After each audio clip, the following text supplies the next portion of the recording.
আসসালামু আলাইকুম রহমতুল্লাহি ওবরাকাতুহ। আলহামদুলিল্লাহি ওয়াহদা ওয়াসসালাতু ওয়াসসালামু আলা মান লা নাবিয়্যা বা'দা ওয়া আলা আলিহি ওয়া সাহবিহি ওয়া মাওয়ালা। আউযু বিল্লাহি মিনাশ শাইতানির রাজীম।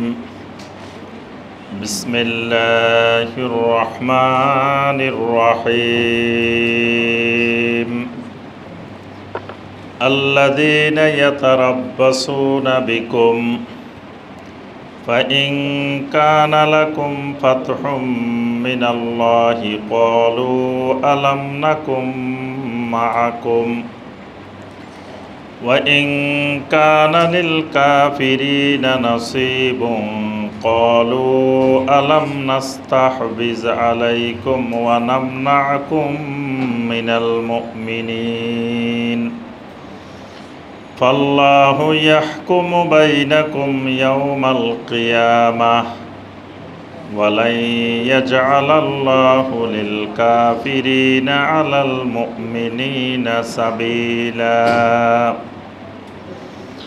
إن المنافقين يخادعون الله وهو خادعهم وإذا قاموا إلى الصلاة قاموا كسالى يراءون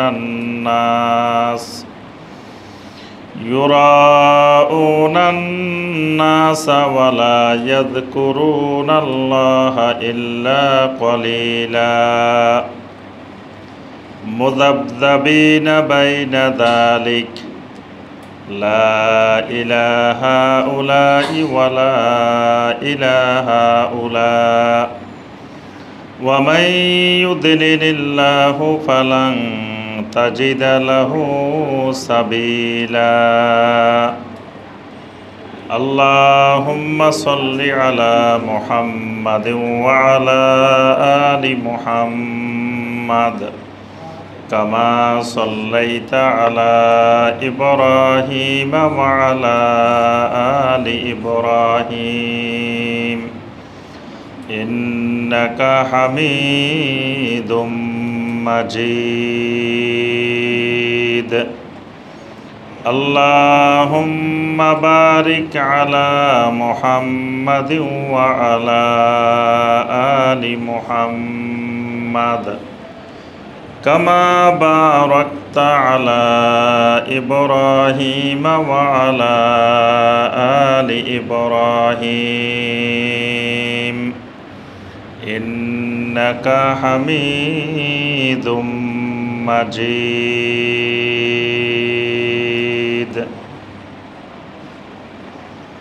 সম্মানিত ওলামায়ে কেরাম, অনলাইন এবং অফলাইনে উপস্থিত সম্মানিত দিনদার মুসলিম ভাই এবং বোনেরা,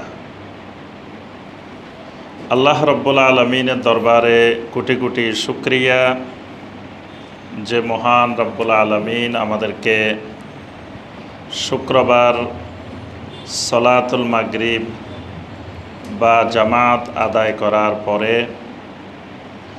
আল্লাহ রব্বুল আলমিনের ঘরে বসে আল্লাহ সুবহানাহু ওয়া তাআলার নাজিলকৃত কালামে হাকিম থেকে কয়েকটি আয়াতে কারিমার সংক্ষিপ্তভাবে তাফসীর করার এবং শোনার তৌফিক দিয়েছেন।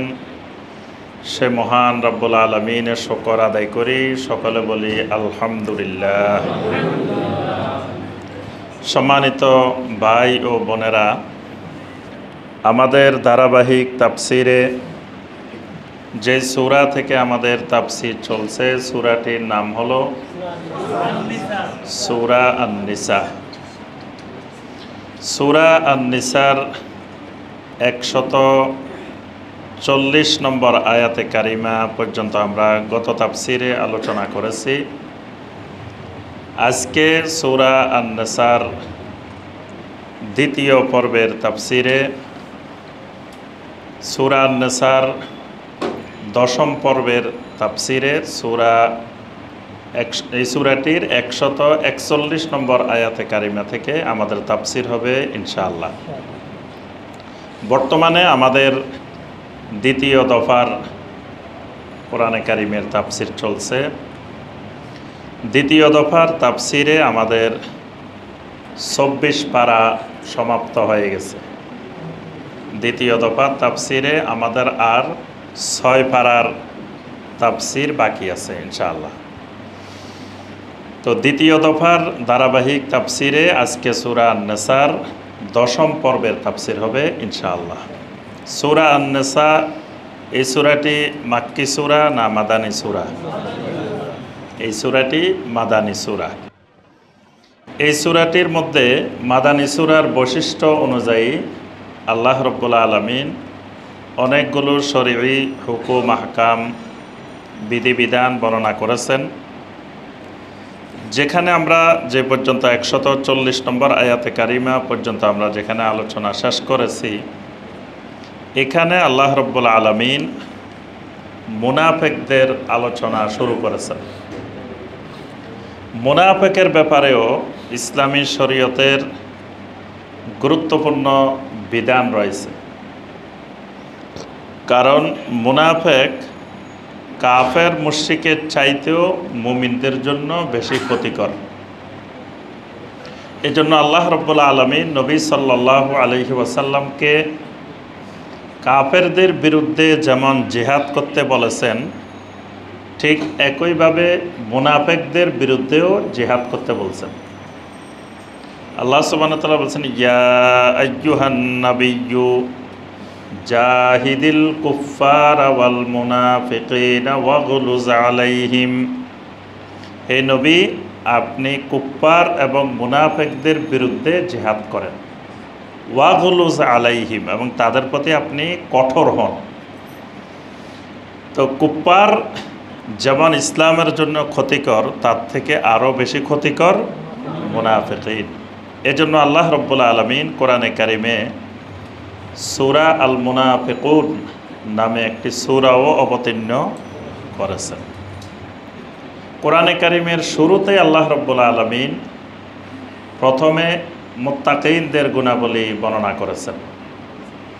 সূরা আল বাকারার শুরুতে প্রথমে ১ থেকে ৬ আয়াত, এই আয়াতগুলোর মধ্যে আল্লাহ রাব্বুল আলামিন মুনাফিকদের এই মুত্তাকিনের ব্যাপারে বর্ণনা করেছেন।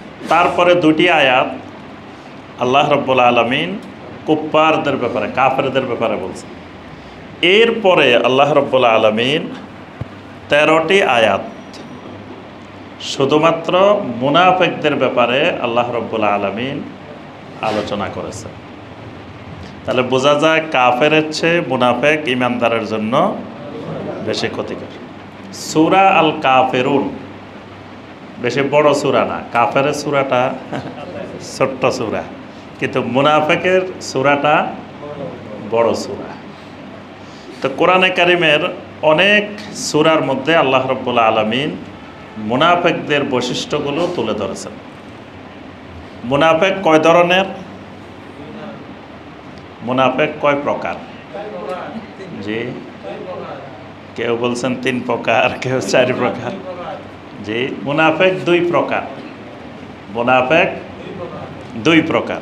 এক প্রকার মুনাফিক হলো মুনাফিক ফিল এতেকাদ, আকীদাগত মুনাফিক, মানে আকীদার ভিতরে, বিশ্বাসের ভিতরে তার মুনাফিকি আছে।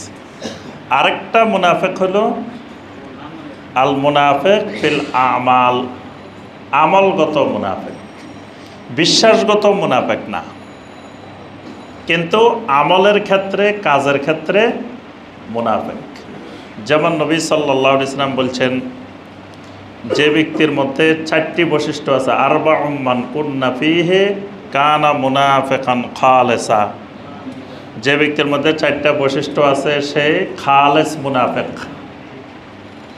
যখন কথা বলে মিথ্যা কথা বলে, ওয়াদা করলে ভঙ্গ করে, তারপর আমানত রাখলে খেয়ানত করে, যখন কারো সাথে ঝগড়াঝাটি হয় অশ্লীল বাক্য প্রয়োগ করে।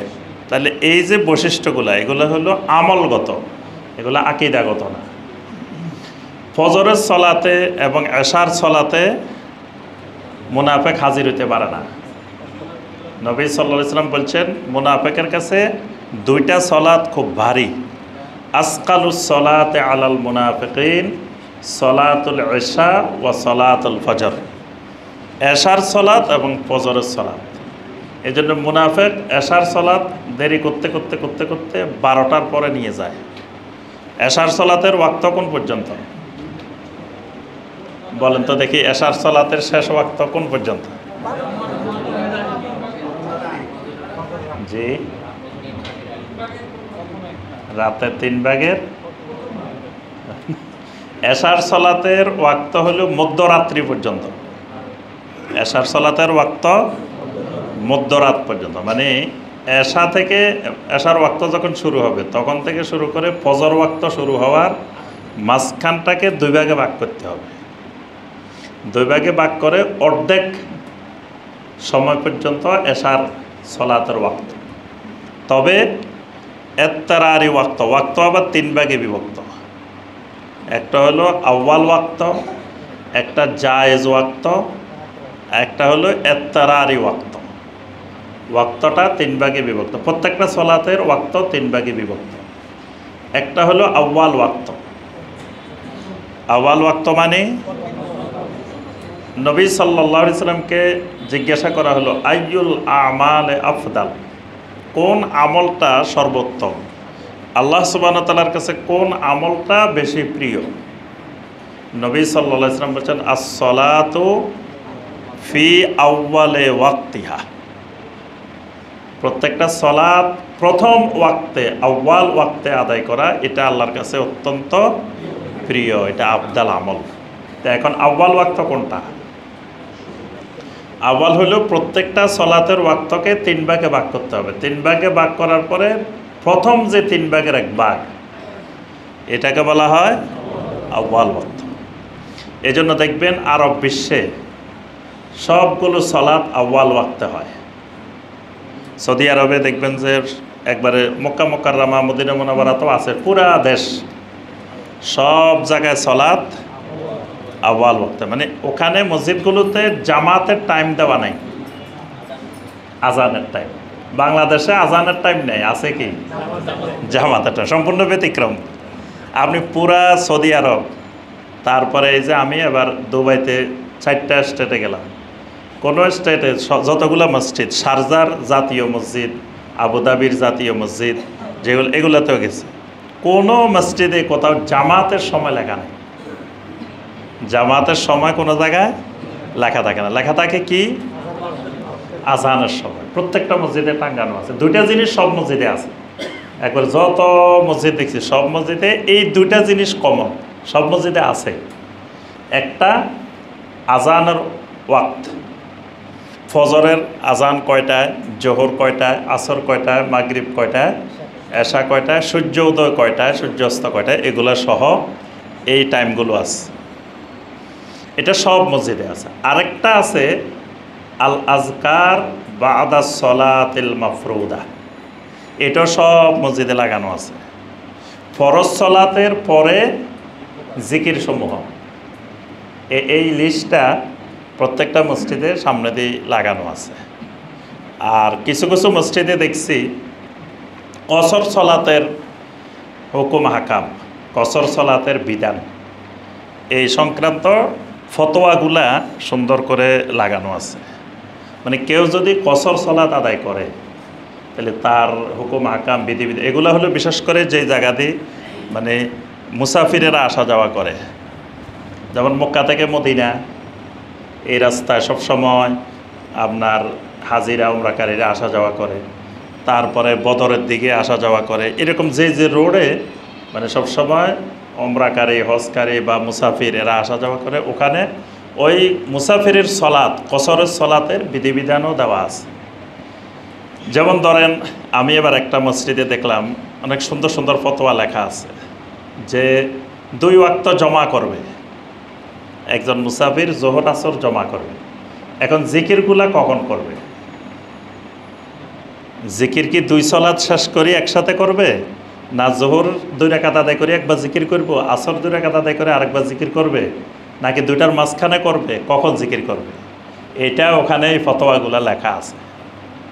যে মানে ফরজ সালাতের পরে যে জিকির, তা সেখানে কিছু একতালাপ আছে। কেউ কেউ বলছেন যে জোহরের 2 রাকাত পড়ি একবার জিকিরগুলা করবে, আবার আসরের 2 রাকাত পড়ে আরেকবার করবে। তবে জমহুরদের মত হলো মুসাফিরের জন্য আল্লাহ পাক যেখানে ফরজ সালাতেই কমায় দিছেন, আবার জমা করে দিছেন, 2 ওয়াক্তকে 1 ওয়াক্তে নিয়ে আসছেন, সুতরাং এখানে 2 বার জিকির করা লাগবে না, একবারের জিকিরেই 2 জিকির হয়ে যাবে।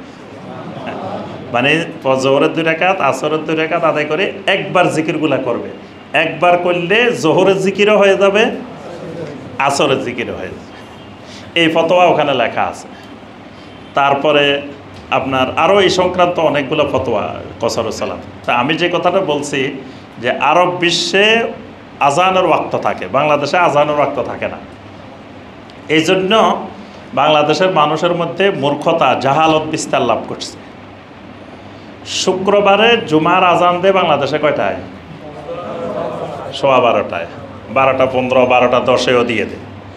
কিন্তু জোহরের আজান যদি কেউ 12:10, 12:15 দিতে পারে, তার কিন্তু খবর আছে। এক এলাকায় 1:45 আজান দিছে, এক এলাকায় জোহরের আজান দিছে কয়টায়? 1:45। গ্রামের মানুষ সব মারতে চলে এসছে মুয়াজ্জিন সাহেব। 1:45 কেন আজান দিছে? তো অসুবিধা কি? মুয়াজ্জিন সাহেব বললেন যে 12:15 প্রতিদিন জুমার আজান দিই শুক্রবারে, এদিন কিছু বলেন না, আজকে তো আরও আধা ঘন্টা পরে দিছি। কয় না, আমাদের মাঠে যে কাজ করতেছে লোকেরা, তোমার আজান শুনি সব উঠে গেছে। তাইলে আমাদের কামলারা কাজ কম করছে, কারণ তারা তো টাইম বুঝে না, তারা আজান দিছে বাজে উঠে চলে এসছে। তা আজান যত দেরিতে দিব তত খাটাইতে পারবো বেশি। কোন জায়গার সাথে কোন জায়গার কানেকশন দেখছে। মাঠের কাজ করার লোকদেরকে বেশি খাটানোর জন্য জোহরের আজান দিব কি দেরি করে দিলেও কাজ বেশি করবো। আবার আসরের আজানও অনেক জায়গায় আসরের আজান দিলে উঠে চলে আসে, এই জন্য আসরের আজানও লম্বা দেরি করে দেয়। এই জন্য বলে যে আসরের আজানও দেরি করে দাও। তো দেখেন, যদি ওয়াক্ত অনুযায়ী আজান দিত, মানে আজানের ওয়াক্ত থাকতো মসজিদে, তাহলে দেখতেন যে জোহরের আজানও হয়তো 12টা, জুমার আজানও হয়তো 12টা। এখন আর মানুষের মধ্যে জাহালত বিস্তার লাভ করতো না যে জোহরের আজান আগে দিলে আর মানুষ কিছু বলতো না। ঠিক একইভাবে দেখেন আসরের আজান, তারপরে মাগরিবের আজান দিচ্ছে, এখন টাইম হয় 6:50, আজান দে 55, কিন্তু আজান দেয় না, এখানে আরও 5 মিনিট 6 মিনিট পরে আজান দেয়। কিন্তু আজান দিয়ে এত তাড়াহুড়া, সময় নেই। আপনি 2 রাকাত পড়তে যাবেন আজানের পরে, কিয়ামত। এবং নতুন খুতবা, ওইদিন একজনের ফেসবুকে লিখছে বাংলাদেশে এখন নতুন খুতবা চালু হয়েছে, মাগরিবের খুতবাতুল মাগরিব। খুতবাতুল জুমার সাথে এখন নতুন আরেকটা খুতবা চালু হয়েছে, সেটা হলো মাগরিবের খুতবা। মাগরিবের আজান দিয়ে ইমাম সাহেব দাঁড়ায় যায় বয়ান করার জন্য। কেন দাঁড়ায় যায়? যাতে ওই 2 রাকাত কেউ পড়তে না পারে। তো এক মসজিদে, ঢাকার এক মসজিদে স্টেডিয়ামের পাশে, তা একদিন আমি এক মসজিদে গেছি, দেখে যে এরকম বয়ান শুরু করছে, এখানে বয়ান করে, আমি এখান দিয়ে 2 রাকাত পড়তে দাঁড়াই গেছি। উনি বয়ান করতেছে, আমি এখান দিয়ে সালাত আদায় করতে দাঁড়াই। যখন আমাকে দেখছে দাঁড়াই গেছে, এবার কে মুয়াজ্জিন সাহেব কই একামত দেন। বয়ান বাদ, বয়ান করতে দাঁড়ায় শুরুও করছে বয়ান। আমি যখন 2 রাকাত পড়তে দাঁড়াই গেছি, এবার কয় একামত দেন। তার অর্থ হলো এটা বাধা দেওয়ার জন্য বয়ান শুরু করছে, দেখে যে কাজ হয় নাই, তাইলে এবার একামত দেন, জামাত শুরু করে দিবে।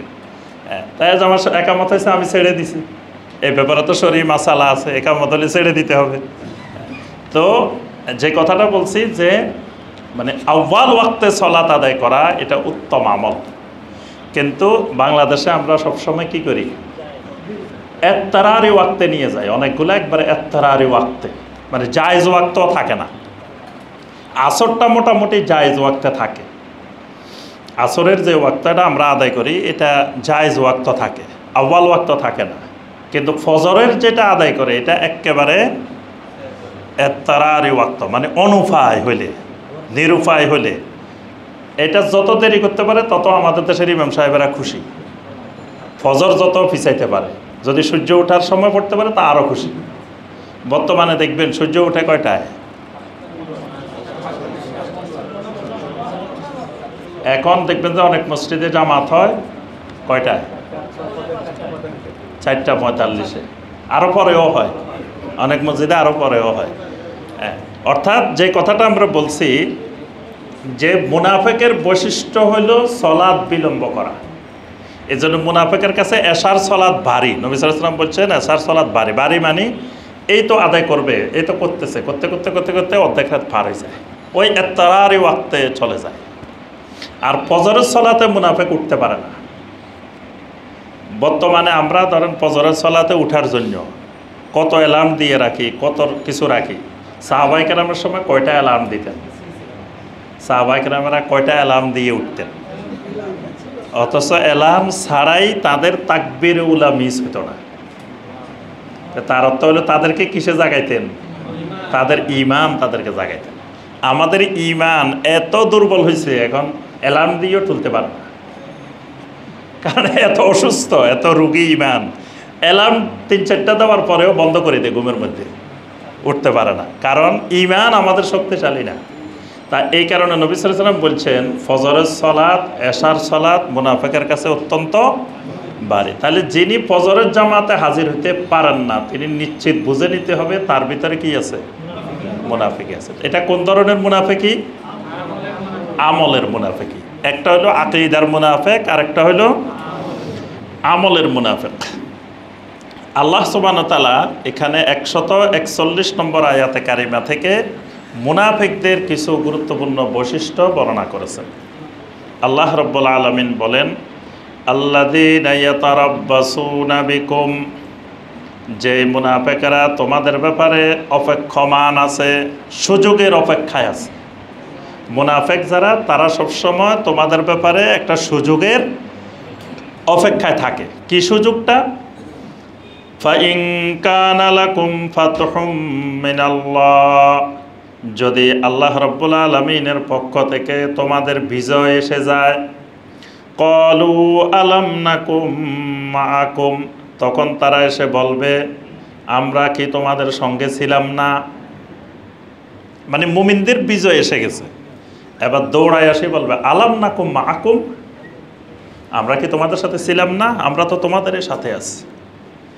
ওয়া ইন কানা লিল কাফিরিনা নাসিবুন, কাফেরদের আল্লাহ বিজয় বলেন নাই, বলছেন যদি কাফেরদের কোনো অংশ কাফেরেরা পেয়ে যায়, মানে কোনো অংশ কাফেরেরা পেয়ে গেল, অর্থাৎ কাফেরেরা কোনো কারণে বিজয় হয়েছে, আল্লাহ পাক এটাকে বিজয় বলেন নাই, বিজয় শব্দ ব্যবহার করে না। কাফেরের কোনো বিজয় নেই, কাফেরেরা সবসময় পরাজিত।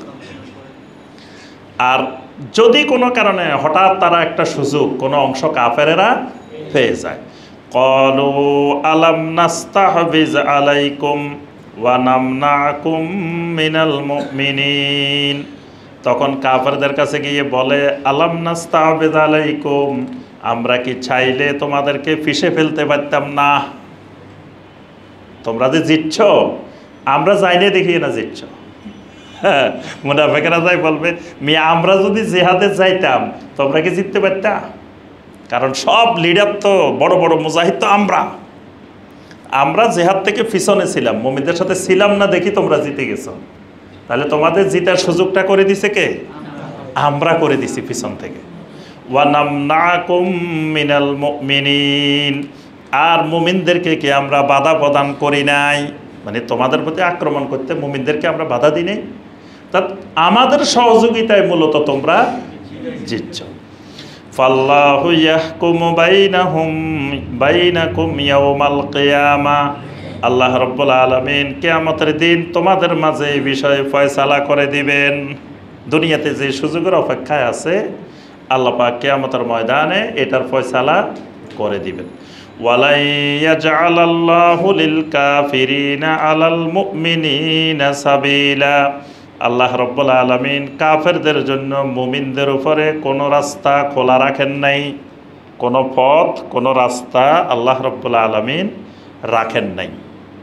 তার অর্থ হলো মুমিনদের উপরে কাফেরদের বিজয় হওয়ার দুনিয়াতে কোনো রাস্তা